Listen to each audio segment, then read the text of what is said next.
श्री मंदिर छोड़कर जा रहे हैं, पर क्यों? बंगाल में एक भक्त रहते थे, रामदास। उनका नियम था कि हर एकादशी पर वे पैदल बंगाल से जगन्नाथपुरी जाया करते थे। वहां जाकर वे सुबह समुद्र में स्नान करते, महाप्रसाद पाते और फिर रात को शयन आरती के बाद मंदिर के बाहर बैठकर कीर्तन करते। महाप्रभु जगन्नाथ जी उनसे बहुत प्रसन्न रहते थे और उन्हें अपार प्रेम करते थे। धीरे धीरे समय बीता और रामदास वृद्ध होने लगे। अब उनके शरीर में पहले जैसा बल नहीं रहा, लेकिन उन्होंने अपना नियम नहीं छोड़ा। उनका मन अब भी वही था, भक्ति में अटल। महाप्रभु जगन्नाथ जी को उस पर दया आ गई। जब अगली एकादशी पर रामदास पुरी पहुँचे और कीर्तन कर रहे थे, उन्होंने नेत्र बंद किए हुए प्रभु का ध्यान लगाया। तभी उनके ध्यान में जगन्नाथ जी प्रकट हुए और बोले, रामदास, तू अब पुरी मत आया कर, मुझे बड़ा कष्ट होता है। रामदास बोले, महाप्रभु, आपको कष्ट होता है इसलिए मैं समझता हूँ कि अब आना ठीक नहीं, पर यदि अगली एकादशी को आप मेरे सामने नहीं होंगे तो मेरे प्राण ही निकल जाएंगे नाथ। जगन्नाथ जी बोले, ठीक है, तो एक काम तो किया जा सकता है जिससे तुझे पुरी भी ना आना पड़े और तू मेरा दर्शन भी कर ले। रामदास बोले, वो कैसे संभव है? जगन्नाथ जी बोले, अगली एकादशी में जब पुरी आएगा तो एक बैलगाड़ी ले आना, मैं भी तेरे साथ चलूंगा तेरे घर, तब मेरा दर्शन कर लेना। प्रेम से दिन भर मुझे ही देखता रहना, मैं तुझे देखता रहूंगा। रामदास बोले, अरे नहीं महाप्रभु, आप तो सुख से विराजो, मैं आ जाऊंगा, मुझे कोई कष्ट नहीं होगा। लेकिन जगन्नाथ जी बोले, अब तो हमने मन बना लिया है, मैं तो तुम्हारे साथ ही जाऊंगा, और वो भी अगली एकादशी पर। रामदास खुश भी हुए और दुखी भी। अगली एकादशी जब आई तो रामदास बैलगाड़ी में बैठकर आए। सब पंडा पुजारी बोले, अरे रामदास, आज बैलगाड़ी से आए हो, कुछ विशेष है क्या?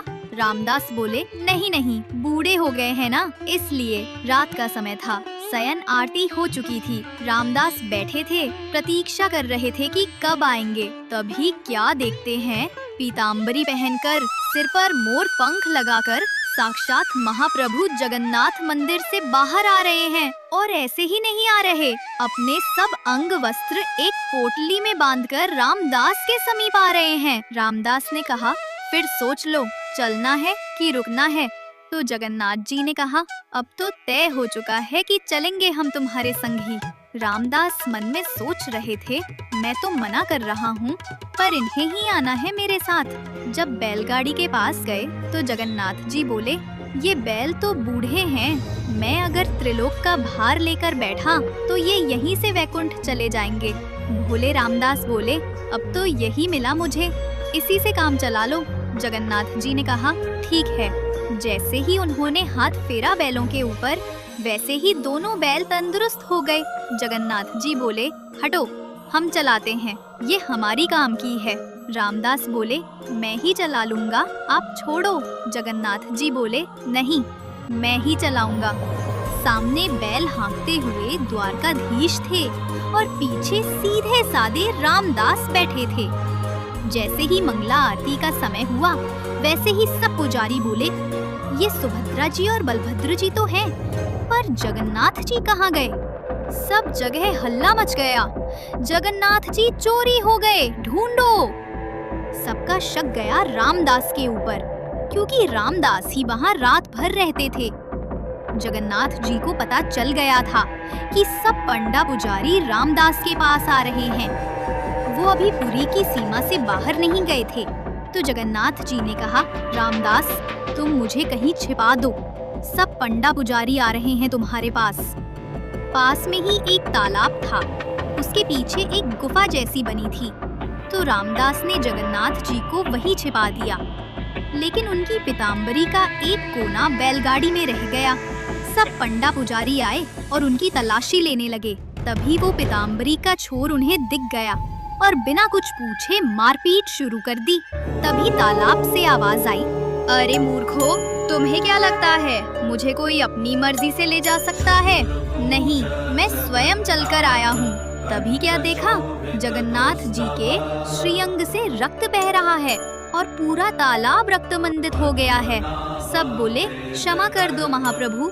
महाप्रभु बोले क्षमा नहीं मिलेगी, जाओ, मेरे भक्त को मारते हो, शर्म नहीं आती। और जगन्नाथ जी रामदास के साथ चले गए। कुछ दिन बाद सब फिर से आए और बोले महाप्रभु, हमारी रोजी रोटी कैसे चलेगी? अब आप तो चले आए, हमारा पेट कैसे पलेगा? जगन्नाथ जी ने कहा, यही अंतर है मेरे भक्त में और बगुला भक्तों में। फिर बोले ठीक है, हम अपने भार के बराबर तुम लोगों को सोना दे देते हैं, तो हो जाएगा ना? सब बोले जगन्नाथ जी भारी तो खूब हैं, बहुत सोना मिलेगा। सब बोले ठीक है। जगन्नाथ जी बोले रामदास व्यवस्था करो। रामदास बोले ये गलत है, मेरे पास इतना कुछ है ही नहीं देने को, मैं कहाँ से लाऊंगा इतना सोना? जगन्नाथ जी बोले तुम्हारी पत्नी की नाक पर एक सोने का किल है, वो ले आओ और एक तुलसी का पत्ता ले आओ, बाकी हम दिखाते हैं, आखिर हम भी परमात्मा हैं। जैसे ही नापा गया तो उस किल से भी कम भार के महाप्रभु हो गए और सब पंडा पुजारी से बोले जाओ ले लो अपनी जिंदगी, धन चाहिए ना तुम्हें? अब उन पुजारियों के पास कुछ कहने का मुंह न रहा, वे सब पंडा पुजारी खाली हाथ पूरी लौट आए। भगवान को कोई बांध नहीं सकता, पर प्रेम के वश में आकर वे स्वयं बंध जाते हैं। जय जगन्नाथ।